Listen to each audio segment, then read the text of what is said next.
Yeah, go ahead.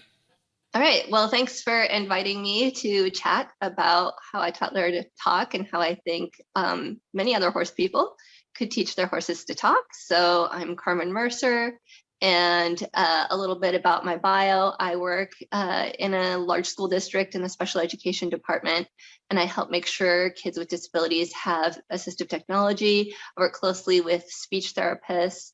And so that's just something that's in my background that kind of led me to be aware of these pieces and curious about these pieces with animals. I had a certification once that it's kind of lapsed, but I do a lot of other things in my job, but that's still one of the things I manage is that process for students getting technology. I never did have a horse growing up, though I always wanted one. That just wasn't something that was possible for me and my family. But in 2016, I saw an article that came out that was about how in Norway, they taught some horses to touch a card to indicate whether they wanted their blanket to be put on or taken off. And I have links to that study that I can share. And the moment I saw that, I was like, oh my gosh, if I ever get a horse someday, I'm going to be doing stuff like this. And eventually, 2 years ago, I brought Lyra home. She's a 16-year-old Bashkir Curly. And while we did play a little bit with that card touching method, I don't think I was as rigorous in my methodology as they were in the study, as I've gone back and reread it a few times, because that didn't quite work out for us and at the time. But then I stumbled across the videos of I Am Bunny, the dog that touches all of the buttons that's all over the internet. And I was like, okay, yeah, obviously I should try this instead. And I have access to these buttons at work. And this is just kind of an obvious thing to try. We had been playing with clicker training, of course, as well. And it's a really great complement to that. So I don't really think there's anything about me or Lyra that's totally unique. And it's like, oh my gosh, this is an amazing thing that no one else can do. It's a little unique that there aren't a ton of people doing it, at least with a horse. But I don't think there's any, I think many other communication partners, pairs could do this. There are a couple of pieces that I think help quite a bit. One is to have a horse that's really interested in human contact. I think that's important. Of course, they're not going to want to or feel like communicating if they don't want anything to do with people. And another thing is to have a horse that's target trained. I think that is a really good prerequisite skill. And because then they have that inclination to touch something with their nose. Especially, I mean, there's body targets as well, but that really nudging or pushing something with the nose is a great foundational skill. Kind of like when we think about babies learning to talk, they do all kinds of babbling. They play with their tongue constantly. It's not like we ask them to suddenly say words when they haven't ever been using their mouths in that way before. So I feel like that's a great foundational skill. And actually, both of these things are really common with clicker trained plus R trained horses. So they're interested in us, very interested in us sometimes, and they are familiar with touching novel objects. So I think this is a really great thing to explore with our plus R horses, and can maybe give us another way for them to communicate with us. And I say another way because we all know they communicate with us constantly as it is. Body language is their native language, and I haven't had a horse for very long, but that's obvious and very clear to me. And there are other horse trainers that I bow down to and learn from on a regular basis in terms of learning more about horse body language and what they're constantly communicating to us. And so it's helpful to understand the two kind of different pieces of language as we're going to work with animals. So there's receptive language and expressive language. And so expressive language is when the horse is using body language to talk to us. And it could be as subtle as, an ear flick or a tail swish or turning head away slightly. All of those pieces, that's expressive language. They are expressing something to us that we can pay attention to and understand. We can always be understanding that better. And it's really critical to do so, even as we're talking about using these talking buttons, because we're never going to be able to give them exactly the right buttons or enough buttons to communicate everything they might want to communicate. We're going to need to pair their body language with that in order to better interpret what they're trying to say to us. Because they could push a button that could be interpreted a lot of different ways. And we have to have that whole context, including their body language, to be able to understand what they're saying. And then the other piece of it, so that gets to, that's expressive language. Receptive language is something else our horses have, which they can understand language. So we're all familiar with teaching our horses verbal cues. Even traditional trainers, they have the walk, trot, canter, walk on, whoa, all of these verbal commands that horses can understand and learn. My horse knew the word back way before I was using buttons, and I could stand anywhere around her and not move a muscle or look a certain way, and I could say back and she would back up. So that is receptive language that she has. She knows certain commands and words. And I think a lot of animals have tons of receptive language. Any animal that spends a lot of time around humans has a lot of receptive language, but not in the way we think. They don't understand full sentences. We have to really be clear about our words. There was a dog that was studied, I believe its name was a border collie named Chaser, who knew over 1,000 words that they had verified. And they eventually stopped the study, not because the dog couldn't learn more words, but just because they were done. They'd been studying this forever and they had to go on to other things. So I don't think there's any even limit necessarily to how many words a horse could learn. I know Irene Pepperberg has studied this with parrots, and some of her work is really great to look at as well.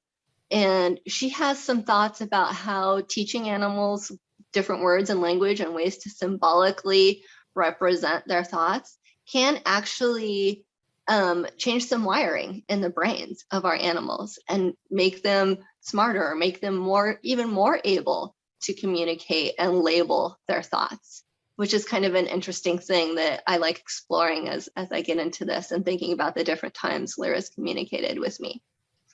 So the cool thing about all of this and understanding receptive and expressive language and how our animals can really pick up on certain words is that we can all start communicating to them now. We don't even have to use buttons, just by being a little bit more intentional about using like one word at a time in a very repetitive way. You could even, like, before you buy even a button, if you want to think about a word you'd like your animal to know, your horse to know, you could start thinking, well, my first word that I used with Lira was scritches, or some people like to say scratches. I like to say scritches. It's tomato, So I like scritches. And so I was like, okay, I'm going to use the word scritches. And then I didn't have any buttons, but I would just say that word very intentionally, scritches. And then I would hold my hands up, which is kind of the cue for her. And she'd come and bring her head up and get the scritches that she wanted. So we did that off and on for quite a while. And then that became a verbal cue that she understood very clearly. Okay, yeah, she knows what that means. And then when I introduced that button, I didn't spend any time specifically training her to push a button for rewards, for food rewards. I tried to keep that a little bit separate, at least to start. I didn't want her to think that the buttons were associated with receiving food as a primary reinforcer. I wanted her to understand that the buttons had other reinforcement value. And so that's why I went with the word scritches, which wasn't related to food in any way. And then I didn't train her to push a button for a food reward. I just showed it to her as a novel object. And her inclination, as with prior reinforcement history, exposure to lots of novel objects, is, yeah, I'm going to nudge this thing and see what happens. And so she did, and it said scritches, and then I gave her scritches, and then she pushed the button 3 more times. So she picked up on that really quickly.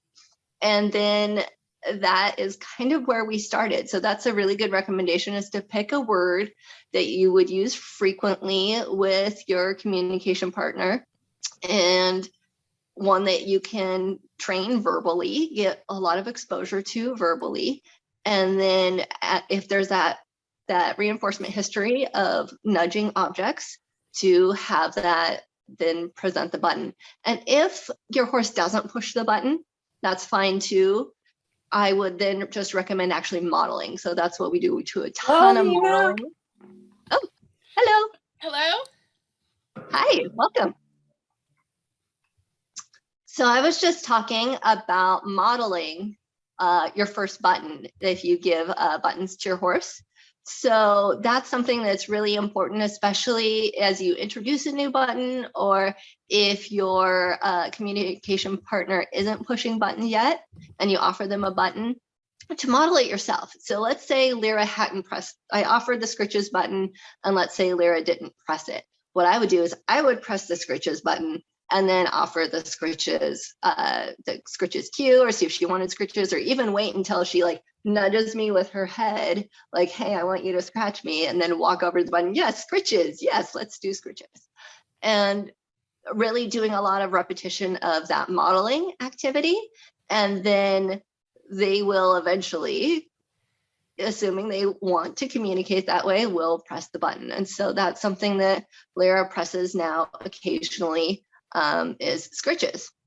So again, just picking one word that you use frequently, doesn't have any food rewards associated with it, and then see if they'll press it spontaneously. If not, go ahead and press the button and model it. And then that's how we built up to the 16 buttons that we have now. What are the 16 buttons that you have now? What are the 16 buttons? Okay, I have the list because I don't put things in my brain from memory. So in order of introduction, there is scritches, mask for her fly mask, all done, hug, play. And play for us is a very specific activity where she mirrors me. I lift my left leg, she lifts her left leg. I lift my right leg, she lifts her right leg. And then we've kind of been trying to take that one step further and getting her to laterally move with me. I step over to the left, she follows me to the left. I step over to the right, and she kind of is my dance partner. So that's what play means to her. Water, hey, walk, ouch, no, yes, foot, tail, blanket, yuck, head, and neck. And I've been trying to introduce more body buttons. She has a whole separate board. I'll talk about the mounting of the buttons and stuff. She has a whole separate board that I have put the body buttons on because it's a great interest. And I think it's a great goal of this communication method to see if our animals are willing to self-report pain and discomfort. Because I know that's a big thing with our big animals and our big vet bills, that if they can tell us early and often if they have any sort of issue, that is super helpful. So that's where we're at the moment. And I would say she's pushed almost all of these buttons with intention. There's only a couple she hasn't really pushed, just hasn't had exposure to or hasn't felt the need. She's never pushed no, which partly might be just because she has other ways of telling me no. She doesn't feel the need to push no. It's not that I would love if she would push no. That would be perfectly fine. She's allowed to refuse. I never coerce her to push buttons or deny her something if she's not going to push a button.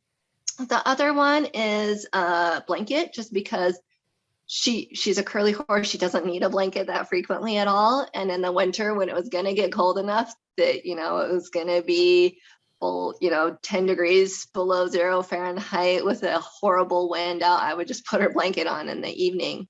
Now I could try more with that to like leave her blanket on when it gets a little warmer and see if she'll ask to take it off. But usually I'm just taking care of her. And then head, I think she's pushed. Neck is the newest button that she hasn't really pushed yet. So I'm hoping to get into more games, body-related games, maybe later in the summer, because we've played body-related games before with the hose or with a container of water, where I will present kind of touch her body part, like say her neck. I'll touch her neck and I'll say neck. And then I'll present the container of water to her. And then if she touches the container of water with her nose, I will dump the container of water on her neck when it's like really hot outside and it would feel good, and then say neck. And then so she gets that reinforcement of that word associated with that body part. So I'm hoping I can get to a point where maybe I can present the water to her and have her pick, where does she want the water to be poured on her? And with scritches, so I'm trying to figure out ways to get her to be more interested in pressing the body part buttons. That's not something she's done a whole lot of yet. So I'll see if we can work on some techniques to get us there.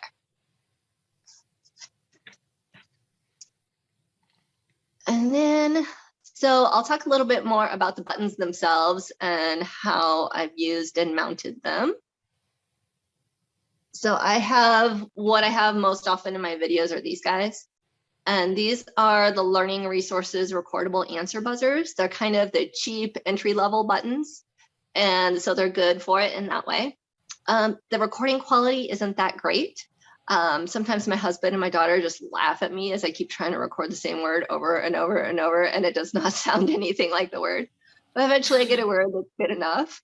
And the other thing I kind of like about these is they have a battery compartment on back that's the right shape for a piece of Velcro. So I'll stick a piece of Velcro here on the battery compartment, and then I Velcro them to, I used to use a pegboard or just a piece of plywood. I used to use just the side of the shed, but the adhesive on the Velcro breaks down in the sun. It would actually be okay in the rain. It was actually holding up pretty well, but in the sun it started to break down, so I couldn't put them on her shed anymore on the outside, which is kind of a bummer because she likes being on the outside more on the inside. She's not very much of an inside. She's an out 24/7 horse, and she likes it that way.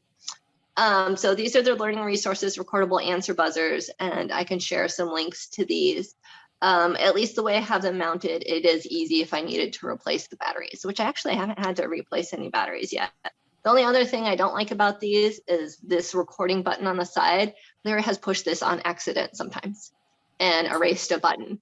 And it makes this really loud beep sound, and then she's mad and I'm mad, and then the button's not doing what it's supposed to do. So I would like to upgrade at some point because I've been trying these buttons out for work. These are hex tiles. So this is a hex shaped button, which is kind of cool. Another thing I love about these is they have a clear cover. So you can label your buttons and then put the cover on, and that'll keep them clean because our horse muscles aren't always the cleanest things in the whole world. And then the recording mechanism is hidden pretty well here on the back, so that it wouldn't have that issue with the quality is great. And they also have screw holes. So if I wanted to use screw mounting for this instead of the Velcro, that would be another way to go. So I'm trying to save up to get these, but these are like, they're a little more, they're more expensive than the Learning Resources buzzers, but I hope to replace my buttons with some of these as I go forward. How much are the Learning Resources buttons compared to those? The Learning Resources, you can get about 4 of them for about $20 to $25. And then the hex tiles, I have found it's not that terrible of a deal, but you can get 6 for about $70. So I've been trying to find, I wish these came in more variety. I did find one for $15.99, but then that one was no longer available for a single, which would be nice to just buy to start with. So I know we have, our horses can ask for money in all sorts of different ways. So we have to prioritize. So that is one place. And then I did get some of the little Fluent Pet ones that you see used with the dogs and cats more frequently. And they have really great recording quality. I just don't know what would be a good way to mount these. I've tried like magnets, some really strong magnets, which is okay, but they can still be knocked off fairly easily. And so I'm still trying to think about ways to use these. One, if I have more time over the summer and energy, I'm actually thinking a good use of these might be to see if I can have some kind of body mounted option to like mount on the top of the foreleg, if like maybe an all done button. And then the horse could actually hit that button when we're out and away from the communication board. And then I could give her ways to communicate, maybe not as many buttons as we might like, but just a few ways that we can communicate while we're out and about to make something pretty clear. Though, you know, if we're talking about all done, she's probably already told me that in other ways that I understand. But just thinking about ways that maybe I could use these in a body mounted method, if I could have, you know, some kind of sheath or Velcro that then just this button part sticks out and then have it wrapped around the leg. So something I might consider, but I got a few of these to play with. The starter set, which contains 2 of these, is about $25, $30. So I have links to all of these, some affiliate links, which give me a tiny little bit of kickback, which is nice, but not something that's paying any of our horse bills. So yeah, that's what I've got going on. So like I said, I've got plywood now inside of her run-in shed where it can stay cool. The sun isn't shining directly on it, and that's where I have all the buttons mounted. Her core board on the right and her body board on the left. And I have some videos of the various buttons she's pushed. My most popular channel is on TikTok. That's just where it's convenient for me to easily, quickly record things and post them. But I'm hoping to spawn my YouTube channel where I do some more of the how-to stuff or get more in depth about why I think she pressed certain buttons and what does that tell us potentially about her ability to understand and communicate, because it's kind of surprised me a few times. I'm like, whoa, I had no idea that that's what you were thinking. And so that's kind of the whole goal of giving them another means of communicating is we don't know. They can potentially be having thoughts that they can't communicate to us in their body language, or we're just not getting the message. And so that is something that I've noticed sometimes I feel like Lyra is actually rather reluctant to push a button. And I compare it to like if you go to another country and maybe, yeah, they speak English, but really not very well. They try to like encourage you to use your own ability to speak their language. But when they notice you're really struggling, they're kind of like, okay, I'll use my high school English to try to understand you. That's what it seems like with Lyra when she's like, you're not getting the message of my body language, really? Okay, fine. I'll push the button so you actually know what I'm talking about, which is kind of cute, but at least she has that option that she never had before. That's awesome. Do you think that maybe she's a little bit shy, that she doesn't know exactly that she's communicating right when she pushes it? Like maybe she's the person visiting the other country? That is a good question, because as we've talked and as I've read, like how Stella learned to talk, which is Christina Hunger's book about how she taught her dog to talk, as we expect animals to really play with language and experiment. And I haven't noticed that Lyra has done very much of that at all. When she does get to a point where she pushes a button, she's like, boom, this is exactly what I'm not really, you're going to make me push this button. You don't understand what I want. Okay, fine. But then she's like, boom, it's exactly what with great intention. And I would say upwards of 90% of her communication with the buttons with me is like that. There have only been a few times when I invite her to push a button and she's like, this one or that one or whatever. That's only happened like 3 or 4 times. And then it is almost like she's saying, no, I really don't have anything like that I care to say right now. That is one thing that is different. What I've noticed about communicating with a horse versus the cat and dog videos that most of us have seen is you have a cat or dog that's living in your house. And so the buttons are like there on the floor, and they can voluntarily just go over to the buttons whenever they want and say something. You don't necessarily have to say, come on, let's talk. I mean, you do a little bit when you're starting out and when you're teaching them how to use the buttons, but very frequently it's an easy way for animals to go and spontaneously communicate, which I don't feel like I have that quite the same way with Lyra. 1, of course, we're not sharing a house. And 2, she doesn't walk away from me with intention very frequently at all. She's not going to be like, hey, I'm going to go press these buttons. There's only been like one scenario, that was when the buttons were on the outside of the shed, when she was like, no, I'm going to push a button because I'm confused here. And so that was really early on. That was one of the first anecdotes where I'm like, whoa, there's something going on here, which is she had her scritches button, and then the second button she had was mask. And I had this ritual every morning where it was in the summer, and I'd come out and I'd make sure she had her hay and everything, and then we'd put on her fly mask. And she was trained to put her head down and put on her fly mask. And there was one morning I knew it was going to rain later that day. It was going to be windy. The flies weren't going to be a problem. So I didn't bring her mask out at all. And so I just went and was taking care of things. And that's when she pressed the mask button. Like, hey, what is up? And I don't know if it's just because this is a routine piece that I miss, or, what you can have different opinions about what she might have been saying there, but even if she's just noticing this is a part of our routine that's missing, that's still something. How could she communicate that to me with body language? I mean, Yeah. I guess she could just like stand there but I when she pushed mask, I totally got it. Now, there was nothing I could do about it in that moment. I wasn't going to change my mind or run back and get the mask from where it was quite far away.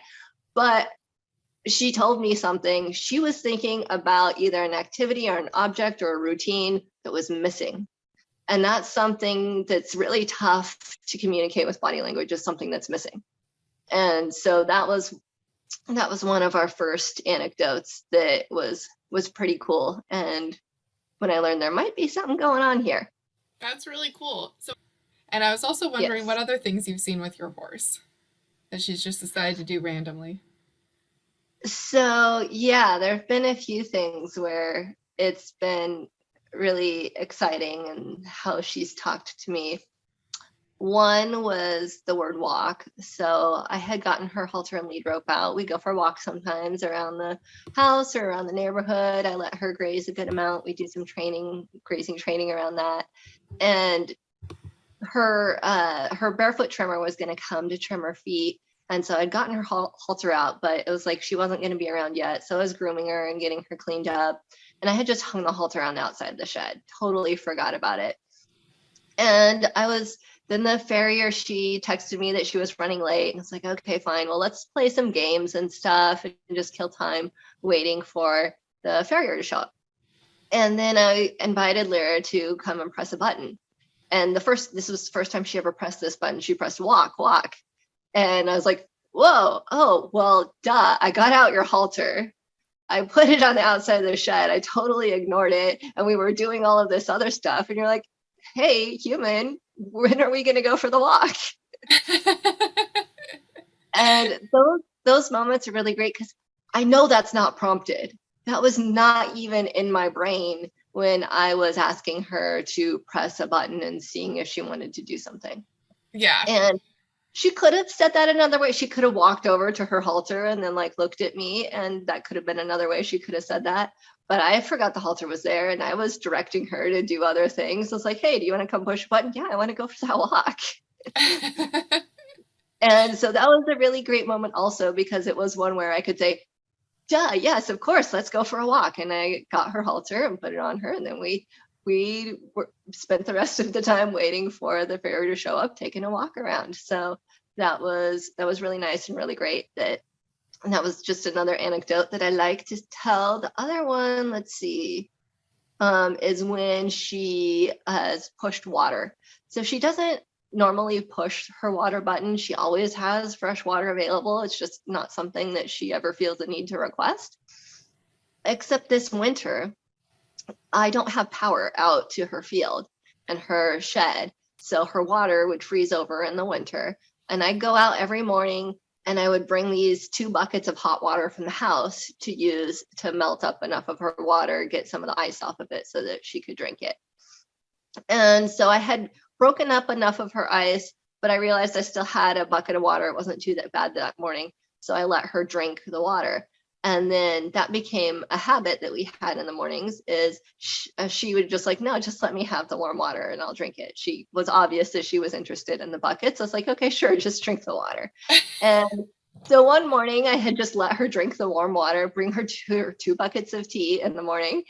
And I had broken up her water. I got her fresh water. She had everything she needed. But then I walked into her shed and was like, hey, do you want to press a button? And she was like, water. She wanted more. She wanted more of her tea water. She wanted more of her tea water. Now, I couldn't in that moment go get her more of the tea water from the house. But what that told me is, no, she really likes that. It's not just like, yeah, okay, I'll drink some water. It was like, no, I really, really like this. And now, even though I'm not fighting frozen water in the morning anymore, I still bring her her morning tea because I know how much she likes it, because she told me. Have you ever tried not bringing it and seeing if she'll press it again? No, well, what I did when she pressed water and I wasn't going to get her more is I walked over with her and showed her, well, you have the regular fresh cold water. It's here. It's not like you don't have any water. And then she like gave this sigh, like, and it's like, sorry, that's not. And then I told her, I just said, water all done. The warm water is all done. So she usually doesn't like perseverate too much. And she usually doesn't ask for things that don't seem like they're in the realm of possibility typically. And I don't know if that's just her or her personality or the way she perceives the communication options. But she doesn't typically press buttons that are like, well, that's weird. Why would you even say that? That's not an option or a possibility. That's really atypical. I think she's only done that like once, twice, three times maybe. Mm-hmm. That she's ever done something like that. So usually I have to tell her, and I'll model this on the buttons too. If she says water and she drank all her warm water and it's just not an option to get her more right now because I'm getting ready for work and I'm not going to trek back into the house and back out again, I'll just push water all done. So those I try to make modeling opportunities for like the all done button, which is actually one that she's also pressed. So I think that's helped.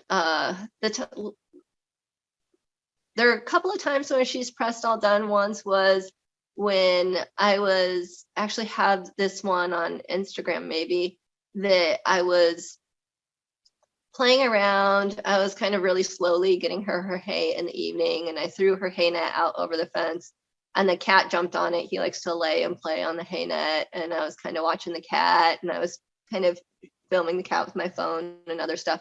And I noticed she turned her hind end toward me. And that's an obvious signal of human, you are not meeting my expectations. So that's body language that I understand pretty clearly, but I was curious about it. So I was like, okay, do you want to come talk about this? So I let her into the buttons and then she pressed all done. And that was my interpretation is that with that is she wanted me to stop paying attention to the cat, be all done with that, get back to our routine of getting her hay and that kind of stuff. She didn't ask for hay directly because the next step in our routine actually would be she would lead me to wherever she left her hay ball because my husband throws out a hay ball for her in the middle of the day. And in the evening, sometimes in the winter, it would be dark. I didn't even know where that thing was. So I'd say, hey, let's go find your ball. Where's your ball? And she would lead me to it. And then I would reward her for bringing me to the hay ball. So the moment I was done with the cat and we were all done, she's like, okay, the next thing is we go. And I walked to the hay ball. And so that was cute. Just the other day, I was playing with stationary targeting with her in the shed. And she had knocked the target off and I was trying to fiddle with it to get the baling twine I was using back tied so I could put it back. And she was a little impatient with me and I just asked her to wait and she pushed scritches. And so I just about had it done. It's like, okay. And I started giving her scritches. Well, then she knew that I was kind of ready to put the stationary target back. And then she very quickly pushed all done. So, okay, all done with scritches. Let's go back. Stationary target is a very highly desirable behavior with her right now. So let's go back to that. So that was pretty cute. So that was almost like a little bit of conversation on what scritches. Like, okay, now I'm all done. Let's go back to the stationary target. That's really funny. So that was pretty cute. Are there any things that you would recommend against, like mistakes that people could make in terms of training these buttons? I starting with a straight treat reward button is something I don't recommend just because I like for there to be several buttons that are where they get the sense and the information that there's a different reinforcement that can come from a button, and that's communication. So that's probably the biggest one. I didn't give her a hey button until like the fourth or fifth. I did give her hug. So that is one thing that I have asked myself, and people might have different opinions about, is when I've trained her a behavior with reinforcement that I continue to reinforce her for. Like hug is a reinforced behavior. I ask for a hug, she gives me a hug, and then she gets a reward. Now, I gave her a hug button, and then I was thinking, well, I don't necessarily want to associate that with food, but I'm not going to say, when I ask for a hug, I'll give you a treat, but if you ask for a hug, you don't get a treat. Yeah. So, so we still do, at the end of the behavior, she'll push the hug button, we'll get a hug, and then she'll get the same reward. So I do still reward when she asks to perform a behavior that usually is followed with reinforcement. I still offer the reinforcement. So I think that's fine. And I have given her a hey button. You don't want to, while you don't want to start with a food related button, you don't necessarily want to avoid giving them one just because you're worried they're going to push it. That's when you have to think about, like a kid, you don't take the word ice cream out of their mouth because they might ask for ice cream when you can't give them ice cream. You use as an opportunity to teach additional words like no ice cream all done. One button I've thought about giving her that I haven't yet is like later or more. So these are two that I haven't. I always have a list a mile long of the next button I would like to give her, but I've been trying to focus on the body buttons more. So you can eventually introduce those buttons. Just make sure that you're also pretty, that you'll be able to follow up with what if they do ask for that and then it's not an option right then. How do you continue to make that part of a conversation? So my other question would be, do you ever communicate with her with the buttons? Yeah, whenever I introduce a new button, I usually model it. And then like in the morning when I'm gonna go get her hey, I'll push hey. Or when I've taken care of her in the morning and I'm done, I'll push all done and I'll give her some food on the floor. Like when we end training sessions, I'll use the all done button. And that's pretty convenient because that's where I drop the food. So she's not eating dirt or anything. I drop the food on the floor in her shed. And so I model really frequently the buttons as much as I can. So, do you know of anybody else in the horse community who's doing this? A few. So there's a horse named Clever Cooper. I don't know, that has had some buttons and has had some picture related buttons. That's not most of the content I see posted on that account, so I'm not sure how often or what other things they're doing. There's also Read to Me Athena on TikTok, or I don't even know how to pronounce it. Ludwig, the animal communicator, has a horse. That's the same account, same person, Athena, who's using some buttons. And then there's Anna French on Instagram, who's had some buttons and has also worked on communication with like hand touching for yes and no, and some other types of symbolic communication that's really interesting too. So love to see more of it. I am hoping that maybe I can get on some of the clicker training podcasts that I love listening to or something, because I think it's a really great fit for our community and a really natural extension of our desire to, develop relationships with our animals. It's not as much about the riding or the performing or the competing. It's about relationships for a lot of us. And I think that is a great way to build our relationships. Absolutely. That's why I was so excited that you were part of the Pacific Northwest Clicker Training Horses group. I was like, oh my goodness, somebody's doing this with horses. I was a fan of Irene Pepperberg growing up because I was obsessed with birds from a really young age. And so I always wanted to be the Dr. Doolittle, able to communicate with other species, open ourselves up to ideas from other creatures and not just, staying with our human centric world. What do you think the ethical implications are of what you're doing? I think occasionally I'll see in some of my TikTok comments about people who say that they're scared.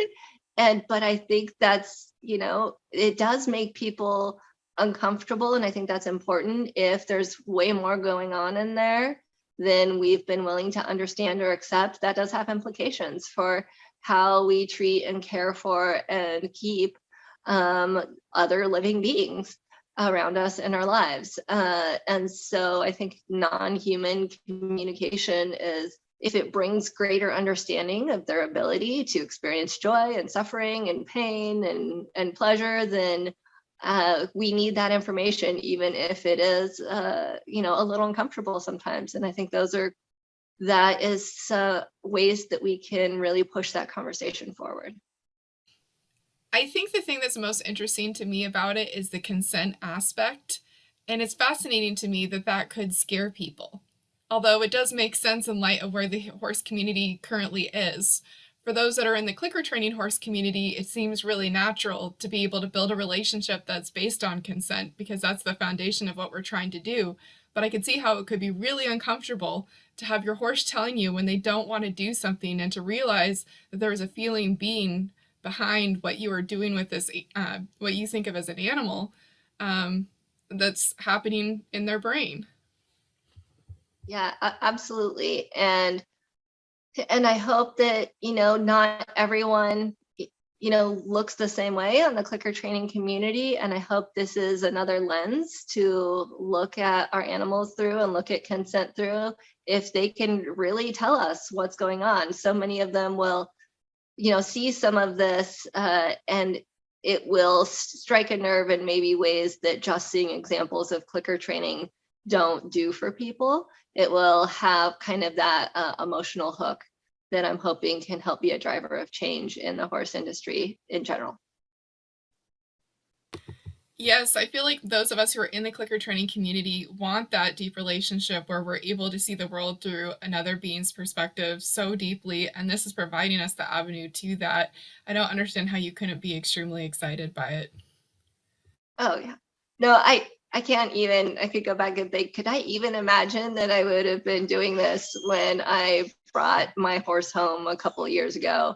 And no, I did not realize that is where I would be, but I hope that I can continue. I don't see any reason not to. And there are, every once in a while, it's not like she talks all the time or that's all we do. There's some days where we're having fun doing other things. There really isn't a reason to be using the buttons necessarily, but those moments when she has the opportunity to tell me something important are really, really critical and really motivate me to keep going. How do you feel like it's deepened your relationship with her? Do you feel like you know her better as a person as a result Oh of yeah, her being? she's a person in there for sure. And I do feel like I know her, and I feel like I'm hoping, I like to think that it's changed her relationship with me as well, that I care about what she feels and thinks and knows, and makes her more willing to, I feel like she's getting a little bit more willing to communicate. Maybe that might just be doing stationary target training inside the shed where the buttons are right there too. But just us having that two-way communication, really, that's what relationships are based off of. And so I feel like we both understand each other better because of that. That is absolutely incredible. Thank you so much for being willing to talk to us about what you're doing with Lira and how you're essentially changing the world of communication with horses. You're definitely a pioneer. Well, thank you. And I will keep putting stuff out there. I just would like to list a couple of other resources people can check out. There is the They Can Talk project, which mostly is filled with cat and dog communication partners all over the world out of UC San Diego, and they are collecting data. Now, I don't feel like I have the best case with Lyra to be submitting a lot of data because our communication is infrequent and I don't have a way to necessarily keep camera on it 24/7. Maybe that'll change, who knows. But then there's the book by Christina Hunger called How Stella Learned to Talk. And then the other resources are the Words with Horses Facebook group that I've got. And then I'm going to be using this video to launch the Words with Horses YouTube channel.